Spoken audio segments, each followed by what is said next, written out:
Buenas tardes, mis queridos hermanos, ¿cómo están? Bienvenido a otra clase más de apologética. Esperando que estas reflexiones pues les sirvan bajo su conocimiento y fortalecimiento espiritual. En esta ocasión vamos a ver la parte de el sacerdocio. En la ocasión anterior ya vimos la sucesión apostólica y sacerdotal. Entonces ahora vamos a ver el sacerdocio. Primero nos vamos a poner en presencia del Señor para que sea tan gratificante y gozar con su presencia, ¿sí? También le vamos a dar una rosita a nuestra Madre Celestial y a pedirle al Espíritu Santo que nos fortalezca en entendimiento para discernir su santa palabra. Padre nuestro que estás en el cielo, santificado sea tu nombre.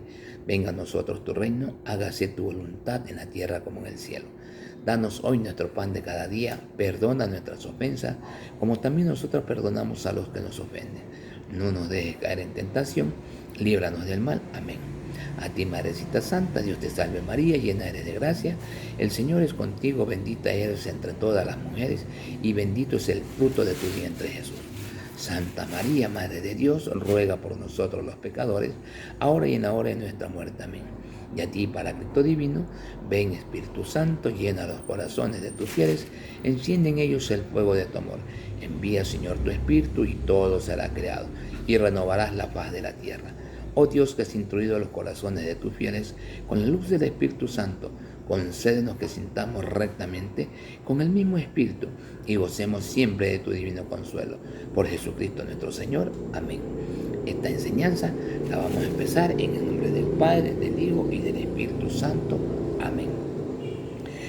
Como le decía, mis queridos hermanos, hoy vamos a ver el sacerdocio. ¿En qué consiste? ¿Cuáles son las funciones del sacerdote? Mucho se ha hablado y mucho se ha cuestionado de nuestros queridos sacerdotes, especialmente de nuestros hermanos separados, que el sacerdote después de la muerte de Jesús dice que ya se abolió, que ya no hay. Otros dicen que el sacerdocio llegó hasta antes del nacimiento de Jesús, ¿sí? Y así como esas interrogativas hay muchas, pero hoy nosotros vamos a hablar sobre el sacerdocio con texto bíblico a la mano para demostrar que el sacerdocio arrancó en la Santa Eucaristía, en el día de la Pascua, en donde nuestro Señor Jesucristo celebró esa linda Pascua con los apóstoles e instituyó la Eucaristía y el sacerdocio, ¿sí? Vamos a hacer un pequeño recuento, ¿sí? Pequeño recuento para poder tener un pequeño bosquejo, una pequeña idea en cuanto a lo que era el sacerdote. Primero, quiero citar a la carta a los Hebreos en su capítulo 7, versículos del 11 al 22, en el cual se instituye a la Eucaristía y al sacerdote en la entrega del vino y el pan transformado en cuerpo y sangre del Señor, ¿sí? Y se lo coge de una persona a modelo de alguien, ¿sí? Y ese alguien era Melquisedec, que en sus tiempos, hablaba ya por el Génesis, cuando Abraham le hizo la entrega del diezmo de todo lo que había conquistado en sus luchas y se lo dio a Melquisedec, rey de Salem y sacerdote del Señor, ¿sí? En agradecimiento le dio vino y pan, ¿sí? Por eso es que nosotros decimos que el sacerdocio real de nuestro Señor Jesucristo es a la manera de Melquisedec. ¿Serán palabras vanas o serán palabras con fundamento? Ya lo vamos a ver. Entonces, ubiquémonos, mis queridos hermanos, en el capítulo 7 del libro de los Hebreos, en los versículos del 11 hasta el 22. Y esta santa palabra la vamos a leer en el nombre del Padre, del Hijo y del Espíritu Santo. Dice: así pues, el sacerdocio de los levitas, que es el fundamento de la legislación de Israel, no es capaz de llevar al pueblo a la religión perfecta. De lo contrario, ¿qué necesidad habría de otro sacerdocio? No a semejanza de Aarón, sino a semejanza de Melquisedec. Y si hay un cambio en el sacerdocio, necesariamente la ley también habría de cambiar. Jesús, al que se refiere todo esto, pertenecía a la tribu de la que nadie sirvió jamás en el altar, pues es notorio que nuestro Señor salió de la tribu de Judá, de la que Moisés no habló cuando trató de los sacerdotes. Todo esto se hace más claro si el sacerdote, a semejanza de Melquisedec, recibe un cargo, no por efecto de la ley humana, sino por el poder de la vida que concede hasta el ocaso. Pues la Escritura dice: tú eres sacerdote para siempre, a semejanza de Melquisedec. Con esto se cancela la disposición anterior, que resultó insuficiente e ineficaz, pues la ley no trajo nada definitivo, y al mismo tiempo se nos abre una esperanza mucho mejor, la de tener acceso a Dios. Y aquí tenemos un juramento, lo que nos dio cuando los otros fueron hechos sacerdotes. Él fue confirmado con este juramento. El Señor lo ha jurado y no se vuelve atrás. Tú eres sacerdote para siempre. Esta es la prueba de que Jesús viene con una alianza mucho mejor. Por eso es que, si recordamos, en la última cena, en el momento de levantar el cáliz, dice: esta es mi sangre, sangre de la nueva alianza, que será derramada por todos ustedes para el perdón de los pecados. ¿Sí? A esto se estaba refiriendo nuestro Dios en cuanto al sacerdote, que el sacerdote no es que termina en el Antiguo Testamento, sino que más bien se convierte en una nueva alianza, ¿sí? Continúa, pero con una conversión. Porque se dice que si se terminaría el sacerdocio anterior y empezaría otro sacerdocio, obligado había que tener otras leyes. Pero manifiesta simplemente es que lo de atrás queda abolido para empezar una nueva ley, pero que el sacerdocio seguía, ¿sí? Sino que ya no a manera de la ley de Aarón, sino a semejanza de Melquisedec. ¿Y cuál era esa semejanza, mis queridos hermanos?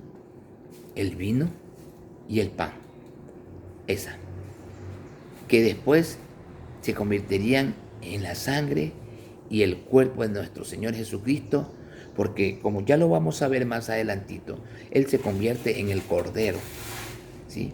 En el cual ese Cordero es el que nos va a quitar el pecado del mundo. Y termina diciendo: dichosos los que se acercan a esta Eucaristía. En la misma carta a los Hebreos, pero en el capítulo 10, mis queridos hermanos, versículos del 1 al 9, ¿sí? Vamos a denotar que hay dos tipos de sacrificios, dos tipos de dar culto. El uno, que era el que se sacrificaba a torito, cordero, tórtolas, ¿sí? Y después que ya hubo un solo sacrificio, que fue el de nuestro Señor Jesucristo. ¿Sí? Y lo vemos de la siguiente manera. Capítulo 10, versículos del 1 al 9. La religión de la ley contiene una sombra de los bienes por venir, pero no la verdadera figura de las cosas. Por eso, no puede llevarse a la perfección mediante los sacrificios a las que vuelven a ofrecerlo año a año. De otro modo, quedaría puro una vez gracias a su culto. Ya no se cambiarían, ni serían culpables de ningún pecado, ni dejarían de ofrecer nada. Pero cada año estos sacrificios recuerdan sus pecados. Es que la sangre de los toros y de los chivos no tienen valor para quitar pecado. Por eso, al entrar Cristo en el mundo, dice: tú no quisiste sacrificios ni ofrenda, sino que formaste un cuerpo. No te agradaron los holocaustos ni los sacrificios por el pecado. Entonces dije: aquí estoy yo, oh Dios, como en un capítulo del libro se ha escrito de mí, para hacer tu voluntad.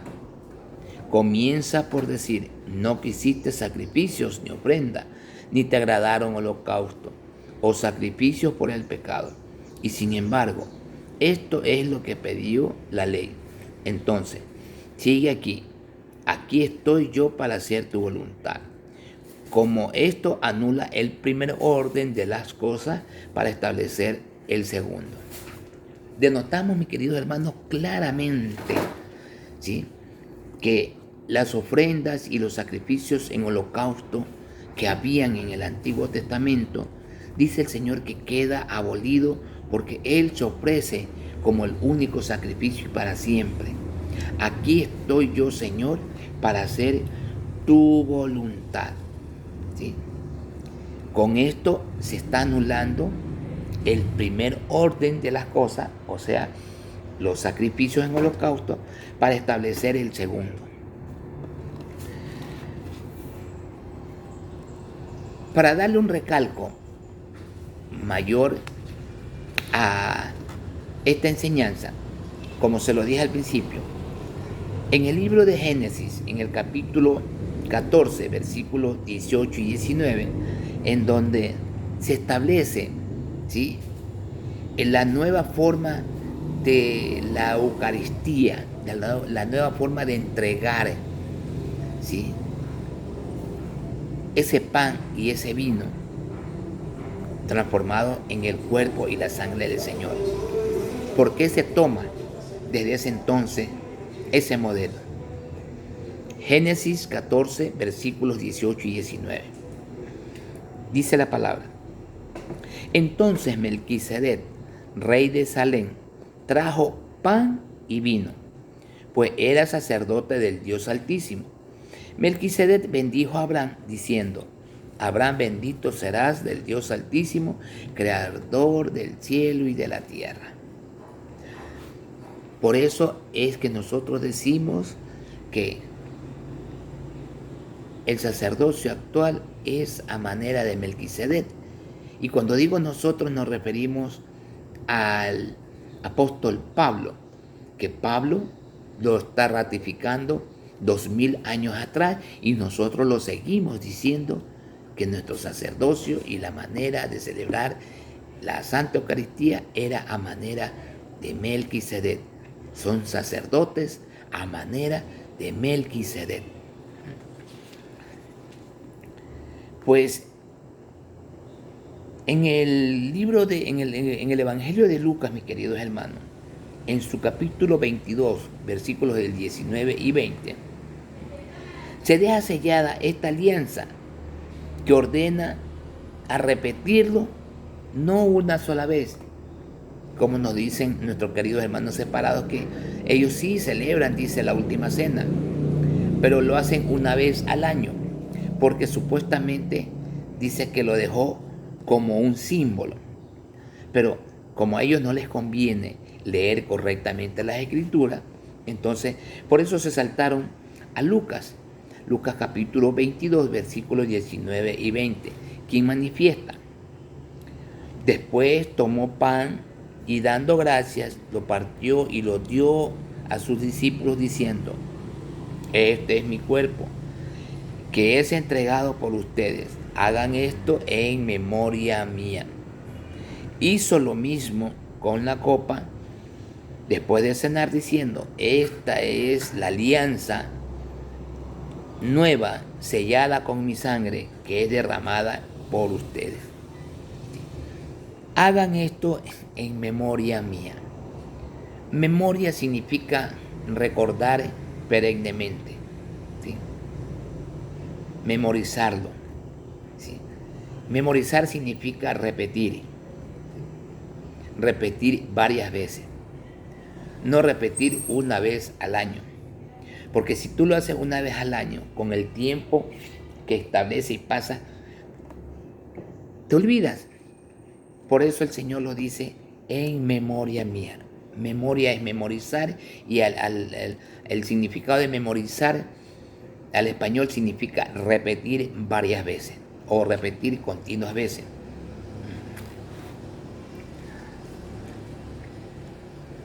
Una vez que nosotros hacemos este acto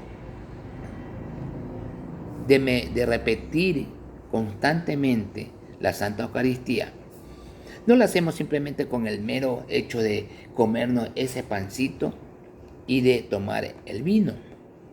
No. Hay un acto simbólico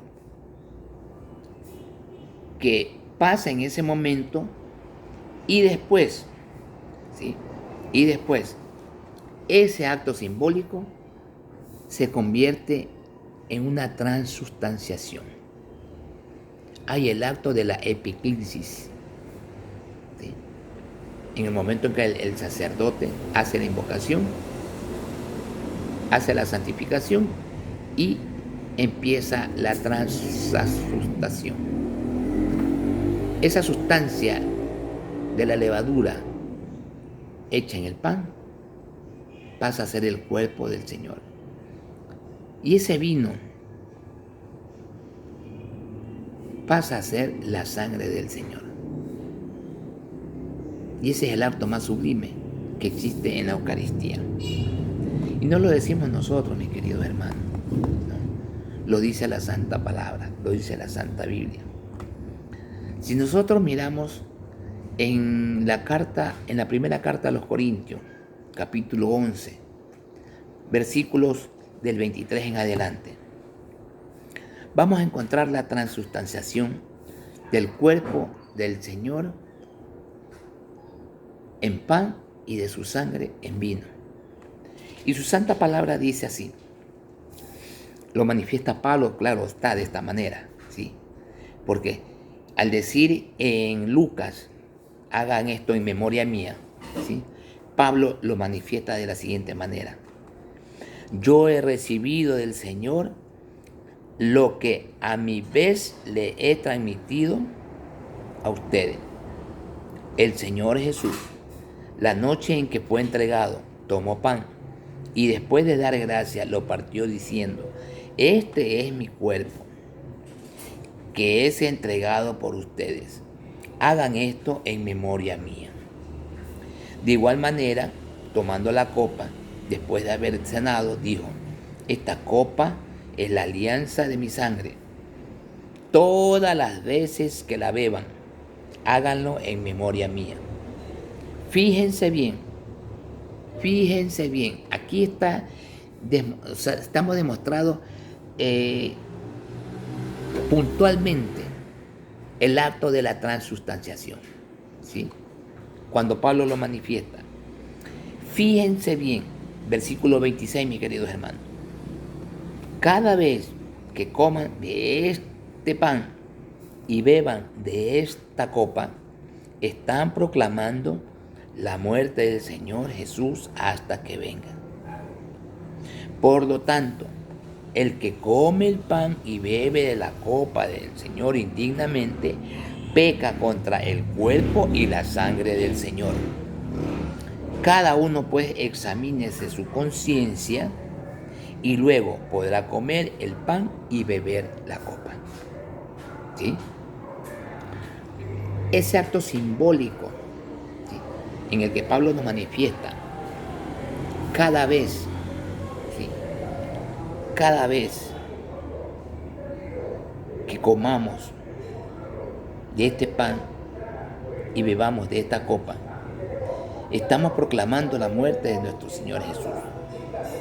Así que la sugerencia de Pablo es: por tanto, el que come del pan y bebe de la copa del Señor indignamente, peca contra el cuerpo y la sangre del Señor.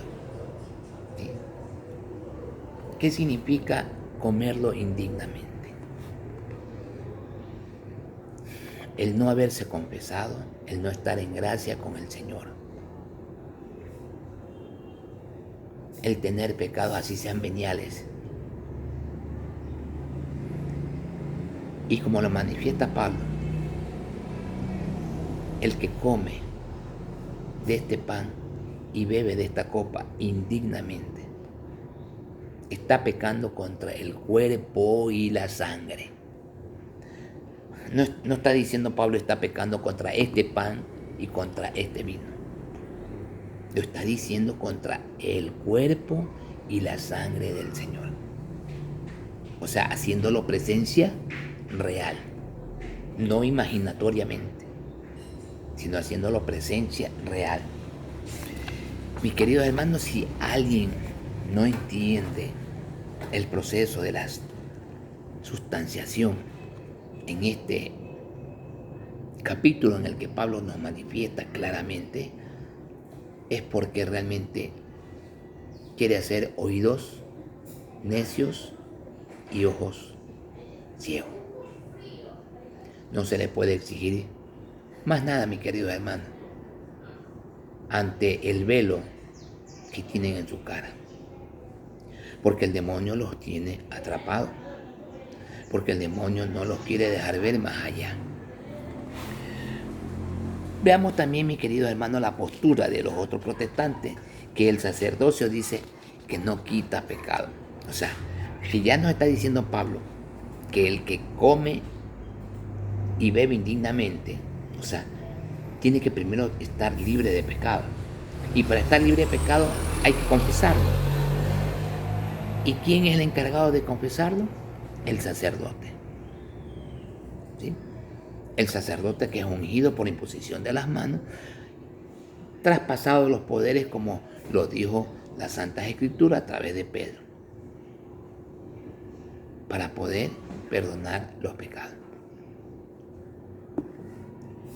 En la carta a los Hebreos, sigamos retomando la carta a los Hebreos, en el capítulo 10, versículos 11 y 12. ¿Sí?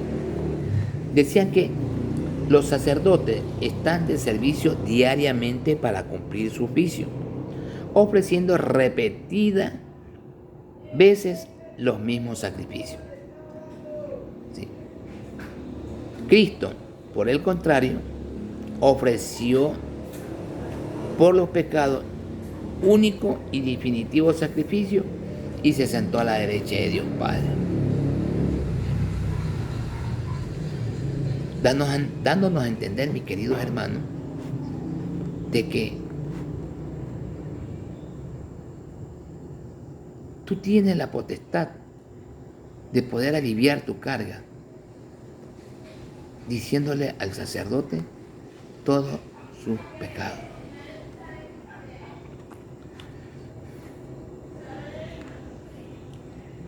En el versículo 19 al 24 de la misma carta de los Hebreos, en el mismo capítulo 10, ¿sí?, la sangre de Cristo, que es la nueva alianza, ¿sí?, la nueva alianza para la redimición de nuestros pecados,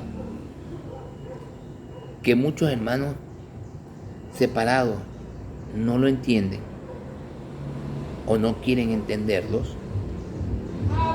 se los hago ver de la siguiente manera. Así pues, hermanos, no podemos dudar de que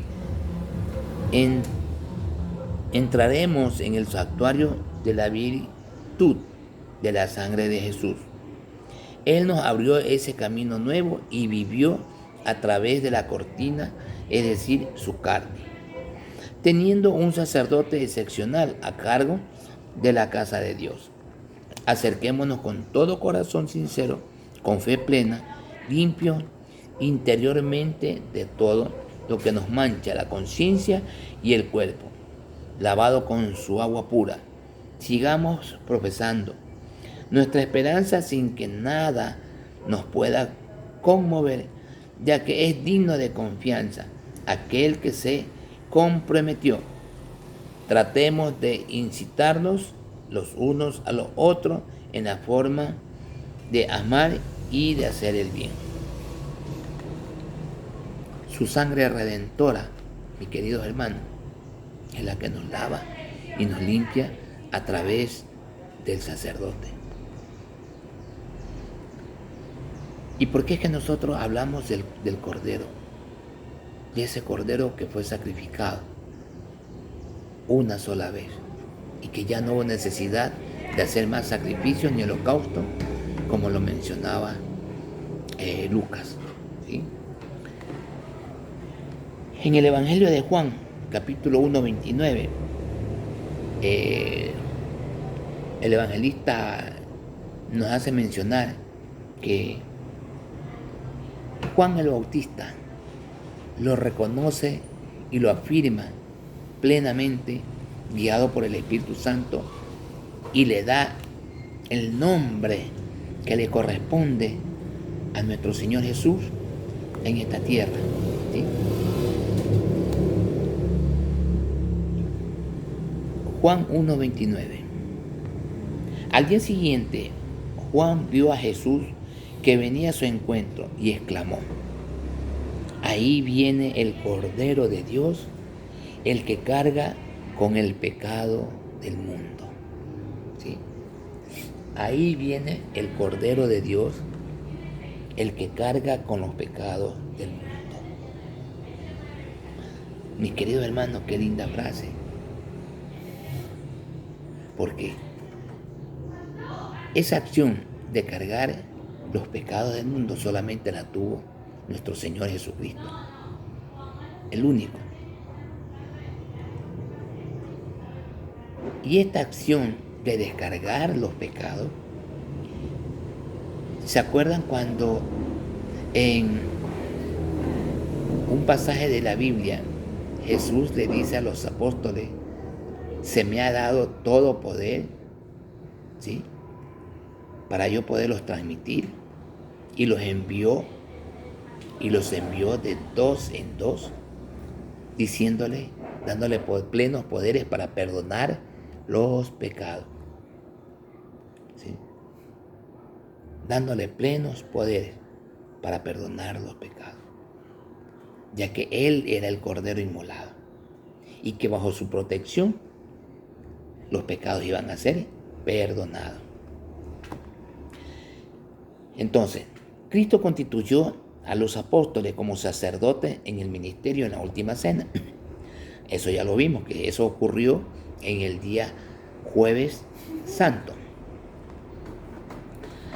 Y para estar más seguro, ¿sí?, que los sacerdotes judíos eran los que lo querían matar a Jesús, y no los sacerdotes cristianos, como dicen ciertos hermanos que dicen: ay, pero sí, tanto que defienden a los sacerdotes y son los sacerdotes los que mataron a Jesús. Pero no, esos eran sacerdotes judíos, ¿sí?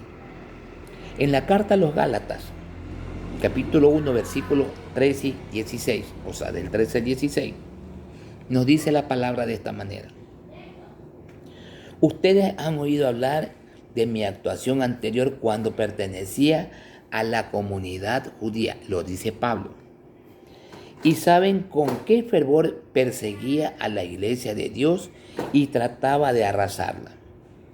Estaba más apegado a la religión judía que muchos compatriotas de mi edad, y defendía con mayor fanatismo las tradiciones de mis padres. Pero un día aquel que me había escogido desde el seno de mi madre, por pura bondad le agradó llamarme y revelar a mí, su Hijo, para que lo proclamara entre los pueblos paganos en el momento que no pedí consejo humano.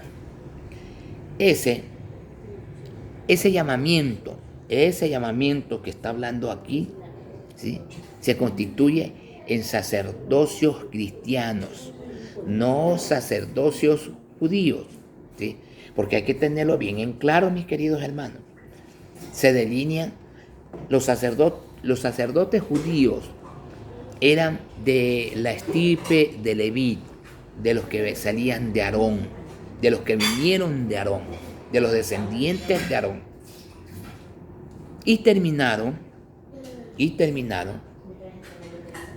en el momento que Jesús instituyó los nuevos sacerdotes al proclamar a los 12 apóstoles en la Santa Eucaristía, ¿sí? Ahí nacen los verdaderos sacerdotes del Dios Altísimo, como se les llama. ¿Por qué del Dios Altísimo? Porque fue el mismo Dios, a través de su Hijo Jesucristo, quien nos instituyó, ¿sí? Ya no por mano potestad, como primero le dio a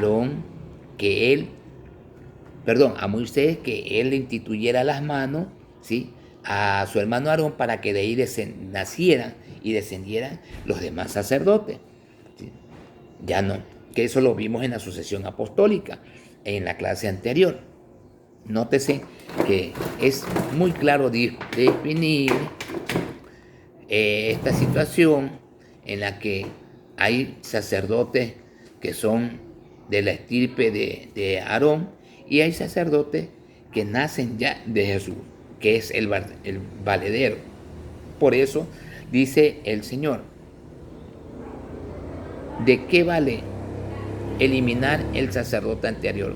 Si lo que había que darle era continuidad. Porque al eliminar el sacerdocio anterior, tenía que formarse nuevas leyes. ¿Y qué dijo Jesús? Yo no he venido a abolir ninguna ley, sino a darles cumplimiento. Eso es todo, mis queridos hermanos. Entonces,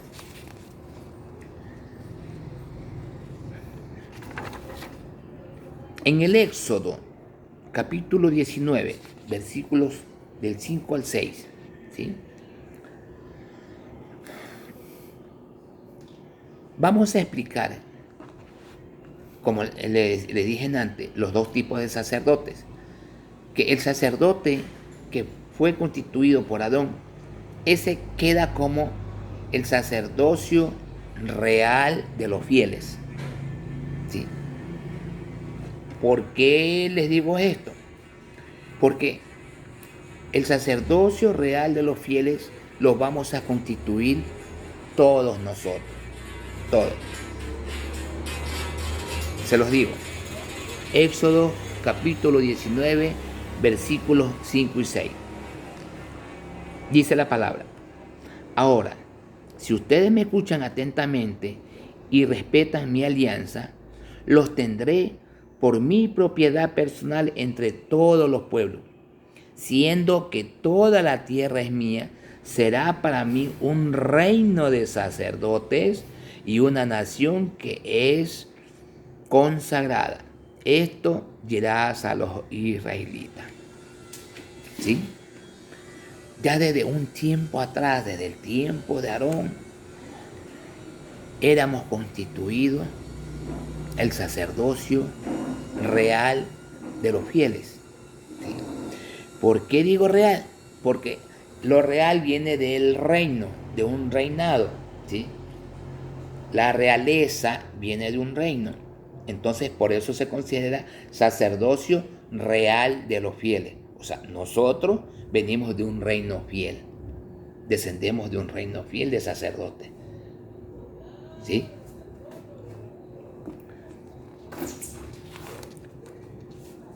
En la carta, eso es hablando en el Antiguo Testamento. Pero ahora veamos del Nuevo Testamento. En la primera carta de Pedro, capítulo 2, versículos 9 y 10, ¿sí?, También vamos a ver que nosotros seguimos siendo constituidos sacerdotes reales de los fieles. ¿Sí? Y dice la palabra, pero ustedes son una raza elegida, un reino de sacerdotes, una nación consagrada, un pueblo que Dios hizo suyo para proclamar su maravilla, pues Él los ha llamado de las tinieblas a la luz admirable. Ustedes antes no eran su pueblo, pero ahora son pueblo de Dios. No habían alcanzado su misericordia, mas ahora les ha sido concedida su misericordia. ¿Se acuerdan quién era el pueblo de Dios elegido? ¿Quiénes eran? Eran los israelitas, ¿verdad? Los israelitas eran el pueblo elegido por Dios. Pero sin embargo, a través de Jesús y de su predicación, Mateo capítulo 28, versículos del 19 en adelante, vayan y hagan que todos sean mis discípulos. La gran misión. ¿Se acuerdan? ¿Sí? Vayan y hagan que todos sean mis discípulos, bautizándolos en el nombre del Padre y del Hijo y del Espíritu Santo. ¿Sí? Haciéndonos todos hijos de Dios. Y por ser hijos de Dios, Dios nos concede ser sacerdotes también de su naturaleza. ¿Sí? Una raza que fuimos elegidos por el Señor. Pero muchos dirán, bueno, entonces si es así, yo también puedo, como dicen los hermanos separados, pues, ¿no? Ya que nosotros somos también sacerdotes, pues podemos cumplir la misma función de un sacerdote que lleva sotana, estola, sí. Pero aquí viene la diferencia, que mientras que unos sacerdotes son ungidos, otros no lo somos, ¿sí? En eso es lo que nos diferenciamos, ¿sí? Y pues eso lo vemos en Levítico 16. En la carta a los Levíticos, capítulo 16, versículos 32 al 34. ¿Sí? Esa es la gran diferencia, mis queridos hermanos protestantes. El sacerdote al que hayan ungido y consagrado para ser sacerdote en lugar de su padre, hará la expiación, se vestirá con la vestidura de lino, la vestidura sagrada, y hará el rito de expiación por el santuario sagrado, por las tiendas de la cita y por el altar. Lo hará también por los sacerdotes y por toda la comunidad del pueblo. Estará ahí y para ustedes será la ley perpetua. ¿Sí? Entonces, mis queridos hermanos, con esto nuestros queridos hermanos separados no pueden ellos atribuirse a que ellos también son sacerdotes divinos o sacerdotes del Dios Altísimo. ¿Sí? Porque para eso ellos tienen que ser ungidos. ¿Sí? Ungidos. Y por los cuales ellos no lo son. Así ellos quieran tomarse esa pequeña atribución, no lo van a poder hacer. El profeta Malaquías, en el capítulo 2, versículo 7, nos va a exponer cuál es la importancia verdadera del sacerdote en la confesión del pueblo. ¿Sí? ¿Por qué es tan importante el sacerdote para el pueblo?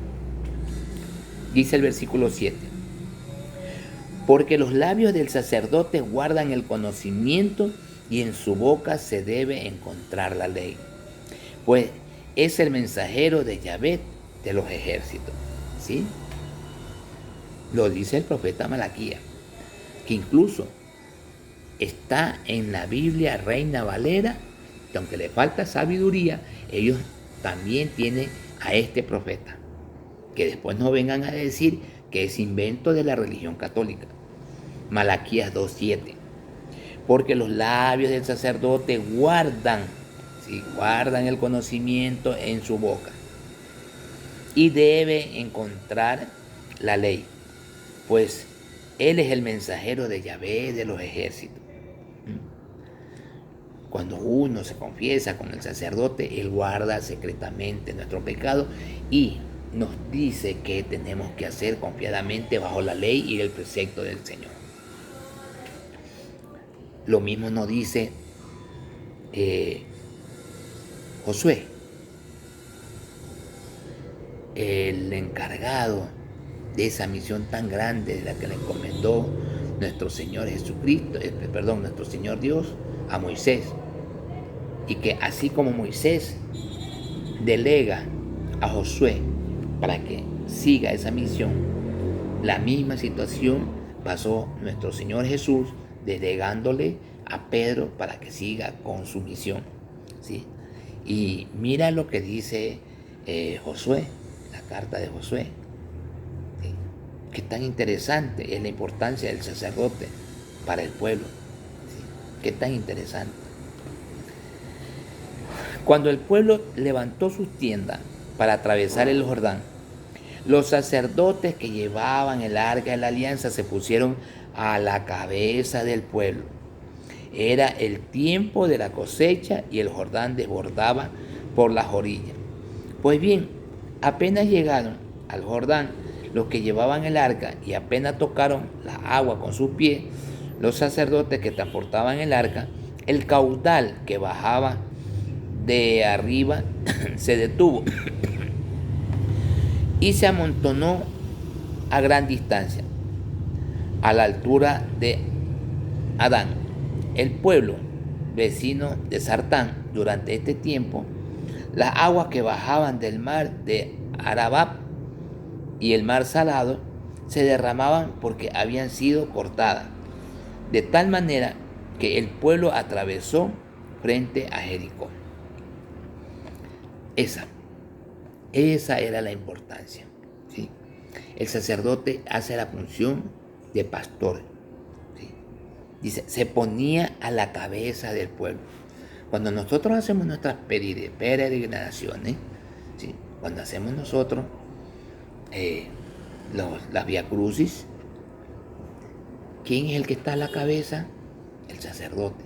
Y no está porque le da la gana, sino porque así lo instituyó nuestro Dios Padre Celestial. Así dictamina las leyes, ¿sí? En un rebaño, ¿quién está a la cabeza? El pastor. Porque el pastor es el que debe de cuidar a sus ovejas. El pastor es el que debe de alimentar a sus ovejas, a su rebaño. Pues, y el gran consejo también que nos estaba haciendo falta, que era el del profeta Isaías, en su capítulo 61, versículo 6, y nos dice, y ustedes serán llamados sacerdotes de Yahvé, o sea, sacerdotes del Dios Altísimo, y los nombrará ministro de nuestro Dios. Ustedes vivirán a expensa de las naciones y de lujos, ¿sí?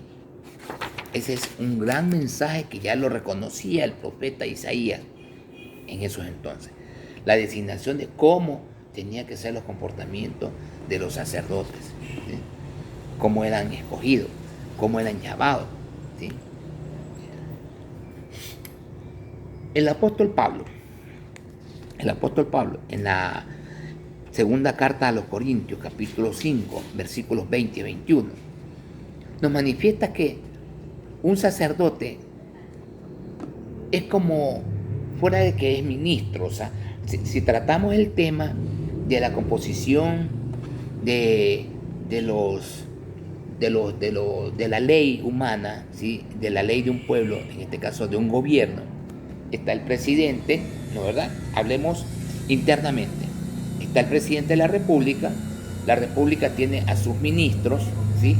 A sus ministros, y los ministros tienen a los delegados más abajo, a los subalternos.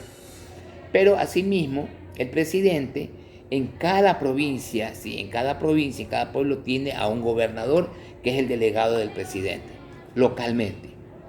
Pero externamente hacia afuera, hay embajadores, ¿sí? Hay embajadores y cónsules, ¿sí? o procónsul.